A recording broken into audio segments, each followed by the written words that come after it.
yang hebat harus dimulai dari guru yang hebat. Perkenalkan, nama saya Nasrul Mustaqim. Saya mahasiswa PPG Prajabatan gelombang pertama tahun 2022. Jurusan Pendidikan Biologi di Universitas Sriwijaya Palembang. Pentingnya pemahaman terhadap karakteristik. Untuk itu, mari kita saksikan tayangan berikut ini. Membuat instrumen pedoman observasi karakteristik peserta didik. Perkembangan peserta didik meliputi 1. Perkembangan etnis, 2. Perkembangan kultural, dan 3. Perkembangan kognitif, 4. Perkembangan emosi, 5. Perkembangan moral, 6. Minat, 7. Gaya belajar, 8. Motivasi, 9. Perkembangan motorik. Pedoman pertama, perkembangan etnis. Panduan wawancara yang tentang etnis atau suku. 1. Apakah peserta didik berasal dari etnik yang berbeda-beda? 2. Dari mana saja asal suku etnik peserta didik di sekolah? 3. Etnik apa saja yang dominan di sekolah? 4. Bagaimana sikap seorang guru dalam menghadapi keberagaman etnik peserta didik? 5. Cara apa yang dilakukan guru untuk menciptakan pembelajaran efektif dengan etnik yang berbeda-beda?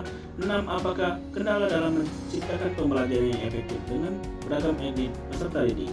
7. Apakah peserta didik mengalami kesulitan memahami ragam bahasa daerah yang ada di sekolah? Panduan observasi yang kedua yaitu perkembangan kultural. Panduan observasi kultural meliputi kesenian, kepercayaan, dan adat istiadat. Kesenian. 1. Bagaimana peran guru dalam mengenal budaya yang dominan di lingkungan sekolah kepada peserta didik yang berbeda budaya? 2. Apakah ada organisasi yang mewadahi budaya atau kesenian peserta didik? 3. Kesenian daerah apa yang sudah diterapkan di sekolah? 4. Bagaimana peran guru dalam mengembangkan dan melestarikan budaya kesenian daerah? Panduan observasi yang ketiga yaitu perkembangan status sosial. Observasi mengenai perkembangan status sosial ekonomi menggunakan lembar observasi. Adapun indikator status sosial ekonomi di antaranya jenis tempat tinggal, pekerjaan orang tua, tingkat pendapatan orang tua, dan kendaraan yang digunakan untuk berangkat ke sekolah. Selanjutnya, panduan observasi yang keempat yaitu perkembangan emosi. Adapun lembar observasi tersebut terlampir sebagai berikut. Panduan observasi yang selanjutnya yaitu perkembangan sosial. Adapun lembar observasi ini dikembangkan berdasarkan sikap siswa untuk menghargai orang lain, sikap berterima kasih kepada orang lain, dan tata tertib siswa terhadap proses pembelajaran, sehingga menghasilkan suatu item pernyataan lembar observasi yang terlampir. Lembar pengamatan yang selanjutnya yaitu perkembangan moral. Instrumen yang digunakan adalah kuesioner. Untuk item pernyataan, setiap kuesioner dikembangkan berdasarkan aspek interaksi siswa dengan lingkungan keluarga, lingkungan tetangga, lingkungan sekolah, dan lingkungan teman sebaya, sehingga menghasilkan item pernyataan untuk menggali perkembangan moral pada peserta didik. Panduan pengamatan karakteristik yang ketujuh yaitu perkembangan fisik atau motorik. Lembar instrumen yang digunakan adalah wawancara. 1.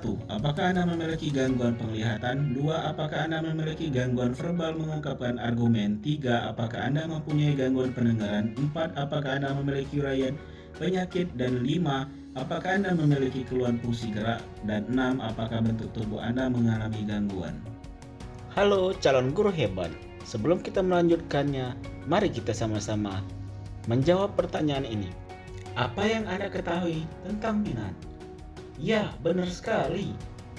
Minat itu adalah dorongan atau keinginan yang timbul dari faktor internal maupun eksternal untuk melakukan kegiatan, baik aktivitas pembelajaran maupun aktivitas di luar pembelajaran.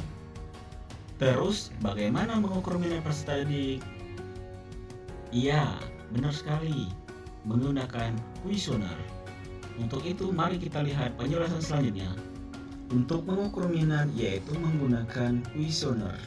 Lembaran kuesioner ini dikembangkan berdasarkan indikator menurut Slametto. Adapun dimensi indikator pada minat yaitu terdiri dari perasaan senang, ketertarikan siswa, dan perhatian siswa dan keterlibatan siswa. Dari indikator tersebut sehingga menghasilkan sebuah item pernyataan dengan jumlah 16 butir. Panduan selanjutnya yaitu gaya belajar. Instrumen yang digunakan untuk mengukur gaya belajar adalah kuesioner. Instrumen dikembangkan berdasarkan 3 aspek, yaitu visual, auditory, dan kinestetik, sehingga dari aspek tersebut menghasilkan 28 item pernyataan. Lembar pedoman selanjutnya yaitu motivasi. Motivasi dapat diukur yaitu menggunakan lembar kuesioner. Lembar kuesioner dikembangkan berdasarkan dimensi motivasi yang meliputi orientasi keberhasilan, antisipasi gagal, inovasi, dan tanggung jawab, sehingga menghasilkan suatu item pernyataan sebanyak 22 item pernyataan.